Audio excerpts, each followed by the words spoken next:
আজ সকালবেলায় বাড়ির বাইরে বেরোতেই আনন্দে মনটা ভরে গেল। এত পরিমাণে ফুল, অথচ কোনো রকম যত্নই কিন্তু করা হয় না গাছটাকে।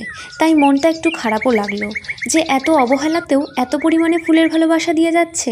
তখন হঠাৎই মনে পড়লো কিছুদিন আগে এই গাছের পাশ থেকেই একটা চারা তুলে নিয়ে গিয়ে আমি ওপরে ছাদ বাগানে বসিয়েছিলাম। কিন্তু ছাদ বাগানে তো এত গাছ থাকে, সব গাছেরই তো সমানভাবে যত্ন নেওয়া হয় না।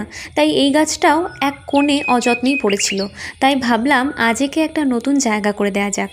কিন্তু ওরে বাবা, একে তো পট থেকে বের করতে গিয়ে আমার মাথার ঘাম পড়লো পায়ে। গোটা পটটাই রুটসে ভরে গিয়েছিল। তাই শেষমেশ কি করব তা ভাবতে না পেয়ে পটটাকে কেটে ফেলতে হলো। তবে এই গাছটার আসল নামটা কি সেটাই আমার জানা নেই। তোমাদের মধ্যে কেউ জেনে থাকলে তোমরা আমাকে কমেন্টে জানিয়ে যেও তো। মাটির সঙ্গে কিছুটা গোবর সার আর স্যাপ ফাঙ্গিসাইড মিশিয়ে গাছটাকে বসিয়ে ফেললাম। দেখা যাক এবার নিচের মতো ওপরেও এত পরিমাণে ফুল পাই কিনা। আজ তবে চলি, দেখা হচ্ছে নেক্সট ভিডিওতে। সকলে ভালো থেকো।